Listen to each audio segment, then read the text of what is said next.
사건과 일화를 따라 걷는 세계사 산책 출발하겠습니다. 오늘날의 멕시코 일대에서 찬란한 문화를 꽃피우던 아즈텍 제국이 허무하게 멸망한 것은 과연 스페인 군대가 퍼뜨린 천연두균 때문이었을까요? 아즈텍 제국이 멸망하는 과정을 따라가면서 이런 의문을 풀어보고자 합니다. 아즈텍 제국은 14세기부터 16세기 초까지 오늘날의 멕시코 일대에서 번성했습니다. 이보다 북쪽인 아스틀란 지역에서 이주해온 아즈텍 부족이 1325년 멕시코 계곡 텍스코코 호수의 중심부에 있는 섬 위에 정착하여 테노치티틀란이라는 도시를 건설하면서 아즈텍 제국이 시작되었다고 합니다. 전설에 따르면 그들이 도시를 세운 장소는 뱀을 물고 선인장 위에 앉아있는 독수리를 본 곳이라고 하는데 이 모습이 오늘날의 멕시코 국기에 그려져 있습니다. 그들은 이미 이 일대에 정착해 있던 다른 부족들과 경쟁하면서 점차 세력을 키웠으며 수도로 삼은 테노치티틀란을 군사적, 정치적 중심지로 발전시켰습니다. 테노치티틀란은 수로와 도로망을 통해 육지와 연결되었으며 도시의 교통과 물자 수송은 대규모 운하를 통해 이루어졌습니다. 또 치남파라는 독특한 인공섬을 만들어 농업 생산을 극대화할 수 있었으며 동시에 이를 통해 도시를 확장해 나갔다고 합니다. 테노치티틀란이 있던 텍스코코 호수는 아즈텍 제국이 멸망한 후 세월이 흐르면서 매립되어 오늘날 멕시코시티가 자리 잡았지요. 한편 이트소코아틀 왕은 1428년부터 주변의 도시국가인 텍스코코, 틀라코판과 삼각동맹을 맺고 정복사업을 통해 멕시코 분지와 그 주변 지역을 지배했습니다. 다른 고대 세계의 국가와 마찬가지로 곡물과 전리품을 획득할 수 있는 전쟁은 제국의 경제를 유지해 나가기 위한 가장 좋은 방법이었습니다. 또한 아즈텍 제국은 정복한 부족에 대해서는 자치권을 인정해주는 조건으로 군사력을 제공받았다고 합니다. 그래서 아즈텍 제국은 정복전쟁을 거듭해 나갈 수 있었으며 그 결과 절정기에는 현재의 멕시코 중앙부의 대부분과 중앙아메리카 일부까지 장악할 수 있었던 것으로 보입니다. 아즈텍 제국은 찬란한 문명을 자랑하였으며 당시의 수준에서 볼 때 이른바 선진국이었습니다. 종교적으로는 다신교를 믿었는데 그 중에서 태양의 신과 비의 신이 중요한 역할을 했습니다. 그들은 신에게 제물을 바쳐야 세계가 유지된다고 믿었으므로 인신공양이 종교의 중요한 부분을 차지했다고 합니다. 피라미드 형식의 거대한 신전을 건축해 위엄을 과시하였으며 신전은 중요한 종교적 의식이 치루어지는 중심지가 되었습니다. 테노치티틀란에는 템플로 마요르라는 거대한 신전이 있었으며 신전을 꾸미기 위한 종교적 테마를 가진 벽화, 조각, 금속 공예를 중심으로 아즈텍 예술이 발전했습니다. 자신들의 수호신을 모시는 사원을 짓는 조건으로 피정복 부족들에게 그들 고유의 신앙을 인정해주는 관용적인 모습을 보였다고도 합니다. 한편 아즈텍 제국은 매우 계층화된 사회 구조를 가지고 있었는데 왕을 중심으로 한 귀족 계층이 제국을 통치했으며 그 아래 제사장, 상인, 장인, 농부, 노예와 같은 다양한 계층이 존재했다고 합니다. 이렇게 강력한 통치 체제와 도시 시스템을 갖추고 독자적인 문화를 발전시켜 나가던 아즈텍 제국은 잉카 제국이 그랬던 것처럼 얼마 안 되는 스페인의 군대에게 맥없이 무너집니다. 그 과정은 이러했습니다. 스페인 사람들은 1500년경 발보아가 아메리카 대륙을 탐험하고 돌아온 이후인 1510년 오늘날의 파나마 지역에 남아메리카 최초의 유럽인 정착촌을 건설했습니다. 이때 그들은 원주민들로부터 황금의 땅, 잉카 제국에 대해 듣게 되었지요. 이 이야기가 스페인에 전해지자 탐욕에 가득 찬 스페인 왕의 명령에 따라 황금의 땅을 차지하기 위해 원정대가 신대륙에 속속 도착하였습니다. 1511년 여러 원정대 중의 하나인 디에고 벨라스케스의 원정대가 오늘날의 쿠바를 점령하였으며 벨라스케스는 쿠바의 총독으로 임명됩니다. 벨라스케스의 휘하에는 오늘날 아즈텍 문명의 파괴자로 유명해진 젊은 에르난 코르테스가 있었습니다. 에르난 코르테스는 이로부터 10년 후 불과 600여 명의 군사로 광대한 아즈텍 제국을 정복하는 인물입니다. 스페인의 하급 귀족 출신인 에르난 코르테스는 이보다 훨씬 전인 1504년 동양 출신인 에스파뇰라 섬의 총독을 따라 당시의 유럽인들에게 기회의 땅으로 여겨진 아메리카 신대륙으로 건너온 바 있었습니다. 그런 그는 1519년 쿠바 총독 벨라스케스가 유카탄 반도의 원정대장으로 임명되자 원정대에 참여하려고 했으나 두 사람의 불화로 원정 계획은 일단 취소되었습니다. 그러자 코르테스는 독자적으로 600여 명의 스페인 전사를 모집하여 유카탄 반도에 상륙하여 정착촌을 건설했는데 이 정착촌이 오늘날의 베라크루스로 발전하지요. 코르테스가 정착촌을 건설한 목적은 쿠바 총독의 승인 없이 독단적으로 벌인 자신의 정복 사업을 정당화하기 위해서였습니다. 당시 스페인의 법에 따르면 아메리카 지역에서 하나의 도시가 시의회와 함께 설립되면 그 도시는 쿠바 총독의 간섭을 받을 필요 없이 스페인 왕 카르로세의 명령에만 따르면 되었기 때문입니다.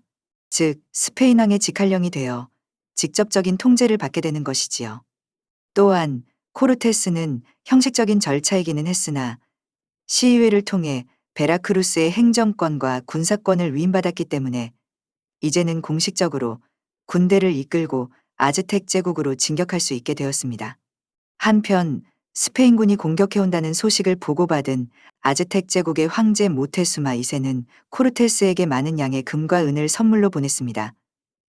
스페인군이 선물을 받으면 돌아갈 것이라는 순진한 생각에서였지요. 그러나 신대륙의 금은보화에 목말라 있었던 탐욕스러운 코르테스가 이 정도의 금과 은에 물러날 리가 없었습니다. 오히려 이는 아즈텍 제국이 황금으로 가득 차 있는 땅임을 코르테스에게 확신시켜 준 어리석은 행동이었던 것입니다. 코르테스는 먼저 아즈텍 제국 주변의 원주민 부족들을 하나둘 복속시켜 동맹으로 삼은 뒤 아즈텍의 수도 테노치티틀란으로 진격했습니다. 하지만 아무리 총과 대포로 무장한 스페인군이라고 해도 600여 명의 병력으로 인구가 20만 명가량 되는 대도시를 점령하는 것은 쉬운 일이 아니었습니다. 그런데 일은 뜻밖에도 쉽게 풀렸지요. 스페인군의 의도를 전혀 알 수 없었던 모테수마 2세가 환영과 화친의 의미로 직접 코르테스를 영접한 것입니다. 제제국의 황제는 끝까지 순진했던 것입니다. 코르테스는 즉시 모테수마를 억류해 인질로 삼고 순식간에 테노치티틀란을 장악했습니다. 코르테스의 군대는 아즈텍의 지도자들을 닥치는 대로 죽이는 한편 아즈텍인들의 사원과 신상들을 파괴했지요. 바로 이때 코르테스를 체포하기 위해 쿠바 총독이 보낸 군사들이 베라크루스에 상륙했다는 소식이 전해졌습니다. 코르테스는 테노치티틀란을 참모들에게 맡기고 이들에 맞서 싸우기 위해 베라크루스로 향했습니다. 이렇게 코르테스가 자리를 비운 사이 테노치티틀란에서 폭동이 일어납니다. 도시에 남아있던 스페인군이 종교의식을 치르던 사제들을 무참히 살해하자 이에 분노한 원주민들이 폭동을 일으킨 것입니다. 1520년 6월 30일 코르테스군은 큰 피해를 입고 테노치티틀란에서 퇴각할 수밖에 없었습니다. 훗날 스페인의 역사가들은 이날을 테노치티틀란의 슬픈 밤이라고 불렀다고 합니다. 하지만 코르테스는 또다시 운이 좋았지요. 쫓겨난 그가 군대를 정비하고 있던 중 스페인 병사들로부터 옮겨진 천연두가 아즈텍 제국에 무서운 속도로 퍼지기 시작한 것입니다. 당시만 해도 천연두는 걸렸다 하면 죽음에 이르는 무서운 병이었습니다. 더구나 어느 정도 면역력을 가지고 있던 유럽인과는 달리 평생 천연두균을 접해본 적이 없던 아즈텍인들에게 천연두는 엄청난 재앙이었지요. 급격히 전파된 원인 모를 질병으로 황제를 포함해 무수히 많은 원주민들이 죽어나갔습니다. 아즈텍인들의 눈에는 무서운 죽음의 사자에게도 끄떡없는 백인 정복자들이 더욱 무서운 존재로 느껴졌을 것입니다. 코르테스군은 공포와 혼란에 빠진 아즈텍인들을 도륙하면서 테노치티틀란을 다시 점령했습니다. 1521년 8월 마침내 천연두로 죽은 모테수마의 뒤를 이은 새 황제가 항복하면서 200년 이상의 역사를 가진 아즈텍 제국은 역사에서 사라졌습니다. 항복한 새 황제 쿠이틀라우악도 천연두로 사망했다고 합니다. 에르난 코르테스는 이듬해 테노치티틀란의 총독으로 임명되었지요. 1821년까지 300년에 걸친 기나긴 멕시코의 식민지 역사는 이렇게 시작되는 것입니다. 이 시기에 코르테스가 통치했던 스페인 식민지는 누에바 에스파냐라는 이름으로 멕시코뿐만 아니라 중미와 북미 일부까지 포함하는 광대한 지역이었습니다. 인구 500만의 대제국이 600명 남지제 백인들에게 정복당한 기막힌 사실을 어떻게 해석해야 할까요? 객인들의 시각에서 이는 유럽인의 우월성이나 코르테스의 영웅적 무용을 강조하는 수단으로 이용되기도 했습니다. 그리고 역사가들은 아즈텍 제국이 소수의 유럽인 정복자들에게 이처럼 철저히 괴멸당한 이유로 천연두를 들고 있습니다만 과연 그것만이 이유였을까요? 당연히 이것이 절대적인 이유는 아니었습니다. 물론 천연두가 많은 아즈텍의 전사들을 죽음으로 몰아넣었을 뿐만 아니라 이로 인해 지도체제가 붕괴되고 제국민들에게 공포감을 조성한 것은 사실이지만 그렇다고 해서 다른 요인들을 무시해서는 안 될 것입니다. 먼저 아즈텍의 군대는 군사력에서 절대적인 열세를 보였습니다. 아무리 아즈텍 군대가 수적으로 많았다고 해도 스페인군이 보유한 소총, 화약, 기병 등은 아즈텍인들이 전혀 보지도 경험해보지도 못한 것이었습니다.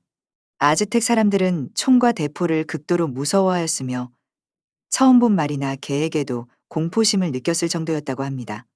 하지만 일반적인 상상과는 달리 아즈텍인은 스페인인들을 신이라고 생각하지 않았으며 그렇다고 했더라도 금방 그들도 사람이라는 것을 깨달은 것이 보통이었다고 합니다.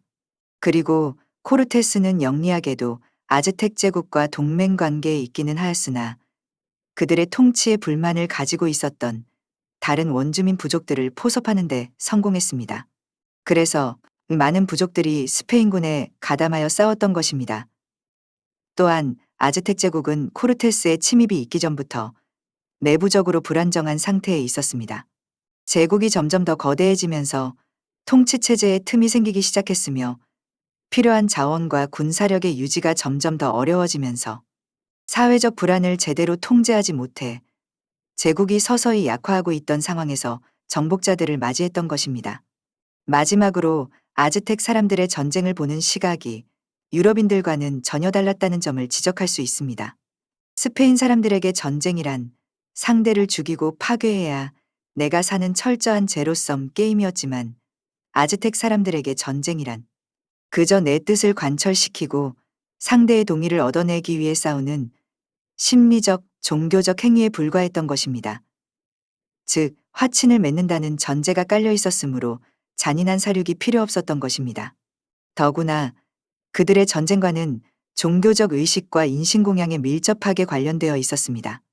이른바 꽃전쟁이라고 불리는 그들의 독특한 전쟁 형태는 가능하면 많은 적을 포로로 잡아 신에게 바치는 제물을 얻는 것을 주요 목표로 삼았습니다. 그래서 그들은 가능하면 적을 생포하는데 중점을 두었고 통상적으로 적을 죽이는 것을 우선시하지 않았습니다. 따라서 살상 위주로 싸우는 스페인군에 대한 그들의 대응은 느리거나 비효율적일 수밖에 없었던 것입니다.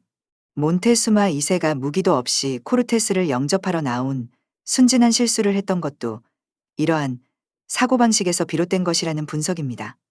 아즈텍인들은 스페인군과의 전투에서 살상을 위한 무기보다는 적을 때리거나 포로로 잡기 위한 방망이나 밧줄 등의 무기만 들고 싸웠다고 합니다. 적을 굳이 죽일 필요가 없었기 때문입니다. 갑옷을 입고 칼이나 총, 대포를 사용해 파괴와 살육을 일삼는 스페인군 앞에서 아즈텍인들의 무기는 어린아이의 장난감이나 다름없었을 것입니다.